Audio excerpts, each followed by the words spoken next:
You don't Also, have to... can we stop, just as a PSA here, can we stop showing Batman's origins? Please.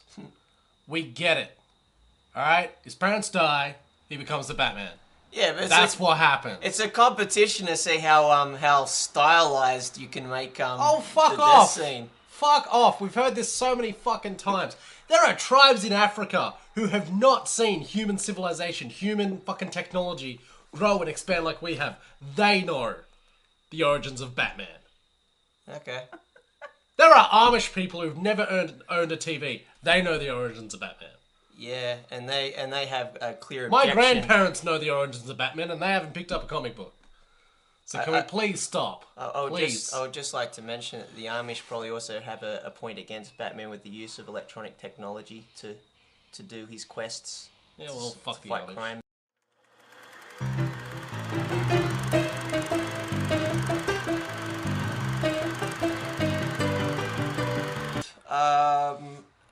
This has come about in politics, and we examine politics in a very special way. We do, don't we?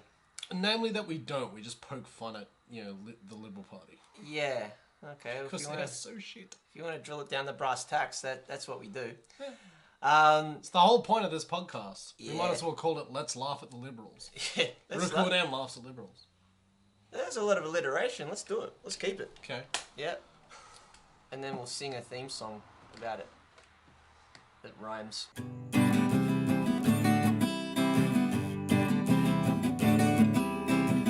am Ruku, this is Sam, and time to laugh at the Liberals. Loving the liberals, eating your minerals.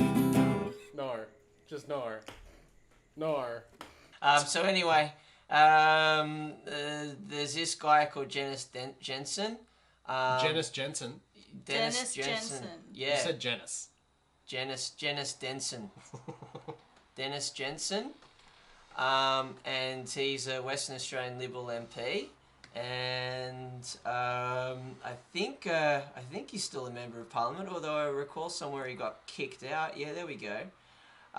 He lost the Liberal endorsement for his seat a few days later, effectively ending his parliamentary career. Now, the reason why he got kicked out of Parliament is because he's also a budding author in his when he's downtime. Yeah. Now, he's written a story called The Sky Warriors, which is a war thriller in Indonesia. It's just like this what if Indonesia wanted to pick a fight with Australia. And good luck. That's already been done, though, with Tomorrow When the War Began. Yeah, but has it been done by a Liberal MP? No. No. The other element about this book as well, where I'm not necessarily sure is in the War for Tomorrow, is that he actually had some sex scenes in there. He definitely has a flair for describing those sex scenes. I read like a Mills and Boon novel. Yeah. Yeah, and really bad for a Mills and Boon novel too. How's it go here? Yes, she moaned, do it now please, don't wait any longer. She pulled his trousers off, ripped the underpants off excitedly and took him in her mouth. This was one of the rewards that Rono so enjoyed, the fruits of his victory. Amazing. I wouldn't be reading any more. I wouldn't be doing any readings for audiobooks anytime soon if I were you, but that's amazing. Seriously, let's do the audiobook. Let's hook this guy up. Yeah. Oh, well, I could do the movie guy voice. In a world. Actually, that'd fit. Do you want to read this excerpt with your movie voice, Luke? Oh my god, okay. This will be interesting. See, like, what this guy has Just this done... little excerpt here? Yeah, what this guy's done is just picked out different excerpts that really Yep. do particularly show this guy's flair for the literary skills that he has. Alright. I bet you See, regrets here we go. nothing giving up Parliament. Frank James approached the entrance in his blue Ford Falcon XR6 Turbo. The big 4.0 liter 6-cylinder engine burbled as he lowered his window to show his pass. He'd always liked high-powered vehicles, and this by far is the best that he had. It was sophisticated, but it still had the muscular edge.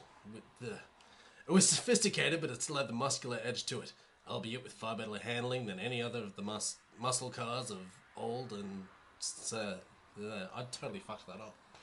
Well, you're fucking it up, but I don't think that's on you. Yeah. That's kind of like a mouthful, that text. That was bad. I want to try it again. Frank James approached the entrance in his blue Ford Falcon XR6 Turbo with the big 4.0-liter six-cylinder engine burbled as he lowered his window to show his pass. He'd always liked high-powered vehicles, and this was by far the best he had owned. It was sophisticated, but still had the muscle car edge to it, albeit with better handling of any of the muscle cars of old, and certainly with a significantly lesser thirst for fuel. Dun, dun, dun, dun, dun. So yeah, it's definitely noted there that that he's driving a muscle car, and it goes into great detail. Nicolas Cage in Sky Warriors.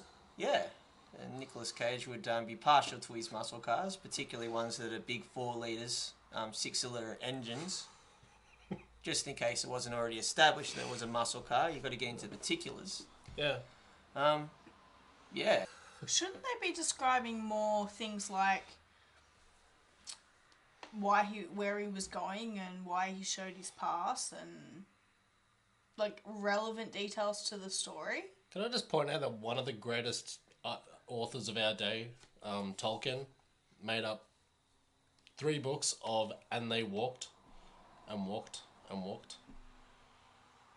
No, there was more to it than that. Oh, That's and they unfair. walked, and there were orcs.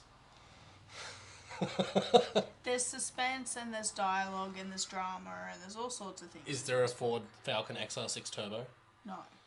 Was it 4 litres? No. So They had anyway, he goes more Lord in... of the Rings, like, he only has fucking, like, 1 car here. You got the Riders of fucking, what was it, Rohan? Rowan. Riders of Rohan. Yeah. Like, you know, the horsepower has to equal out somehow. I'm just saying. Speaking of horsepower, would you like to read the other excerpt? Because he hasn't finished the idea of muscle cars. He goes into it in greater depth. Fuck me, okay. How much do you want to talk... This is a very Australian fucking book, I must say. Yeah. I've got nothing to say, let's talk about fucking cars. Well, Gemma says that why isn't there any greater talk about the war between Indonesia and Australia? And it's like, nah, this is a bit of an aside to talk about his muscle car. Well, And at he this goes point, into this it. isn't a thrill. This isn't a war thriller about Australia versus Indonesia. This is fucking Top Gear. So I'm reading this one. Yep. The 4.0-liter engine howled, and James revved the engine out to its ignition cutout at 5,700 revs per minute, and made a rapid change to 3rd gear, and the heady rush of acceleration continued, unabated, in no time at all. They were passing 150 kilometers an hour, and James shifted to 4th, and it got up to 180 kilometers an hour, and then... I'm reading fucking NASCAR! I am reading NASCAR here, seriously!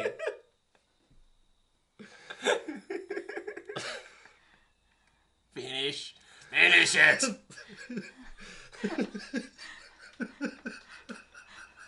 What the hell? Are you laughing or are you crying? I don't know.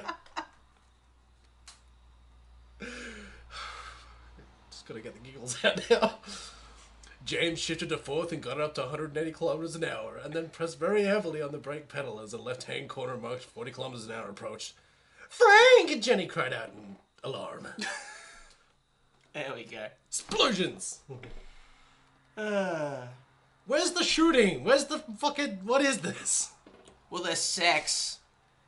So, yeah, that's why there's an erotic edge to this book as well. But it seems to me that it's very much in the interest of men. This is less about Sky Warriors, really. Yeah. It's more about cars and fucking. Like, how's... Hang on.